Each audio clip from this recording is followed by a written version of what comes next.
தீபாவளி அன்று சென்னையில் வெடிக்கப்பட்ட பட்டாசுகளினால் குப்பைகள் பெருமளவில் தேங்கியுள்ளன. இது பற்றி செய்தியாளர் விவேக்கிடம் கேட்கலாம். விவேக், தற்போது நீங்க எந்த பகுதியில் இருக்கீங்க? அங்கங்க எந்தெந்த பகுதிகளில் குப்பைகள் அதிகம் தேங்கியுள்ளன?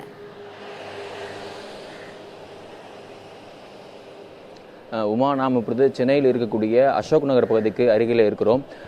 தீபாவளி என்றதுமே எல்லோருக்கும் முதலில் ஞாபகம் வருவது பட்டாசாகத்தான் இருக்கிறது. அதே போல் தீபாவளி முடிந்த பிறகாக இருக்கக்கூடிய மிகப்பெரிய சூழலியல் சவாலும் இந்த பட்டாசுகள் தான்.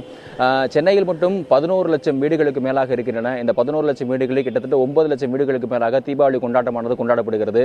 இப்படி மிகப்பெரிய மக்கள் திரளும் அதிகமான மக்கள் தொகை உள்ள மக்கள் ஈடுபடக்கூடிய இந்த கொண்டாட்டத்தில் மேலதிகமான குப்பையானது வெளியேற்றப்படுகிறது. குறிப்பாக தீபாவளி பண்டிகையை பொறுத்தவரையில் 2 வகையான குப்பைகளானது வெளியேற்றப்படுகிறது. ஒன்று பொது கழிவுகள், அன்றாடம் நாம் பயன்படுத்தக்கூடிய பொது கழிவுகள், அவற்றினுடைய அளவானது அதிகரிக்கிறது.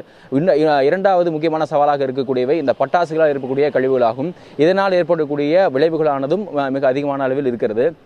இந்த பொது கழிவுகளை பொறுத்தவரையில் கடந்த ஒரு வார காலமாகவே ஒவ்வொரு நாளும் 1.5 to 2 டன் குப்பைகள் இந்த கடந்த ஒரு வாரமாக வெளியேற்றப்பட்டிருப்பதாக மாநகராட்சி சார்பாக தெரிவிக்கப்படுகிறது.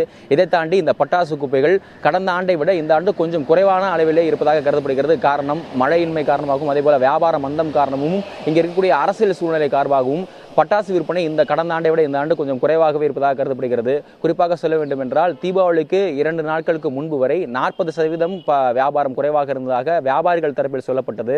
அதன் பின்பாக கடைசி 2 நாட்களில் ஓரளவு வியாபாரமானது அதிகரித்திருக்கிறது.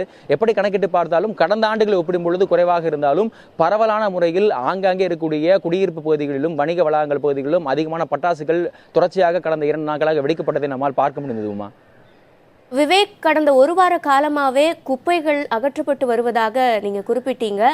அதுக்கு என்ன மாதிரியான நடவடிக்கைகள் எடுக்கப்பட்டு வருது?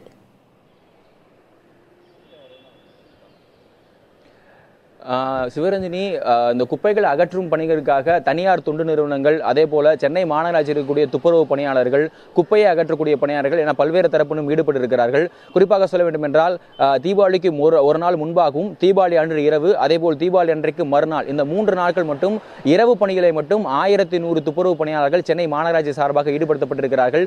இது மட்டுமல்லாது ஆங்காங்கே இருக்கக்கூடிய தனியார் தொண்டு நிறுவனங்கள், அவருடைய ஒவ்வொரு நிறுவனமும் அவர்களுக்கு தாங்களே வைத்திருக்கக்கூடிய துப்புரவு பணியாளர்கள், இவர்கள் எல்லோருமே இந்த குப்பை அகற்றுகிற பணிகளில் ஈடுபட்டு வருகிறார்கள். குறிப்பாக சொல்ல வேண்டும் என்றால் தேனாம்பேட்டை, தீநகர், உஸ்மான் ரோடு, ரங்கநாதன் தெரு, சைதாப்பேட்டை போன்ற அதிகமான சந்தை பகுதிகளாக இருக்கக்கூடியவையும் விற்பனைகள் அதிகமாக நடக்கக்கூடிய பகுதிகளில் இந்த குப்பை அகற்றும் பணிகளை தொடர்ச்சியாக ஈடுபட்டு வருகிறார்கள். சிவரஞ்சனி, விவேக், குப்பைகள் அதிகமாக தேங்கி இருக்கும் இந்த பகுதிகளில் நேற்றிரவு மழை பெய்ததா?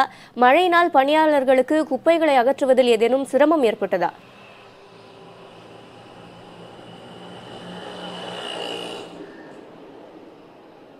கடந்த ஆண்டை ஒப்பிடும் பொழுது இந்த ஆண்டு மழையினுடைய அளவு மிக குறைவாகத்தான் இருந்தது. சென்னை வானிலை ஆய்வு மையம் நேற்று தெரிவித்திருந்தது 30ஆம் தேதிக்கு பிறகு நாம் வடகிழக்கு பருவமழை எதிர்பார்க்கலாம் என்று. சொன்னபடியே நேற்று இரவு சென்னையில் லேசான மழையானது பெய்திருக்கிறது. இந்த மழையின் காரணமாக அங்கே நாம் சாலைகளை பார்க்க முடிகிறது. எல்லா இடங்களிலும் எங்கெல்லாம் பட்டாசு குப்பைகள் தேங்கி இருக்கிறதோ அந்த பட்டாசு குப்பைகள் எல்லாம் ஓரமாக ஒதுங்கி ஈரப்பதத்துடன் காணப்படுகின்றன. இதை அகற்றுவதிலே துப்புரவு பணியாளர்களுக்கு பல்வேறு விதமான சவால்கள் இருக்கக்கூடும். ஏனென்றால் ரசாயன பொருட்களால் உற்பத்தி செய்யக்கூடிய இந்த வெடிமருந்துகள் தண்ணீரோடு கலந்து சாலைகளை கிடைக்கிற பொழுது அவற்றை அகற்றுகிறதால் அவர் துப்புரவு பணியாளர்களுக்கு ஏற்படக்கூடிய சவால்கள் இருக்கின்றன. அதே போல குப்பை கிடங்குகளுக்கு அவற்றை எடுத்து சென்று தனியாக பிரிப்பதிலும் சவால் இருக்கிறது. ஆனால் சென்னை மாநகராட்சி இதற்கான ஏற்பாடுகளை செய்யும். எச்சரிக்கையான முறைகளை இதை கையாண்டு இந்த குப்பைகளை சரியானவைகளை பிரித்து வெவ்வேறு இடங்களுக்கு கொண்டு சென்று அகற்றும் என்று எதிர்பார்க்கப்படுகிறது. விவேக், உங்களுடைய தகவல்களுக்கு நன்றி.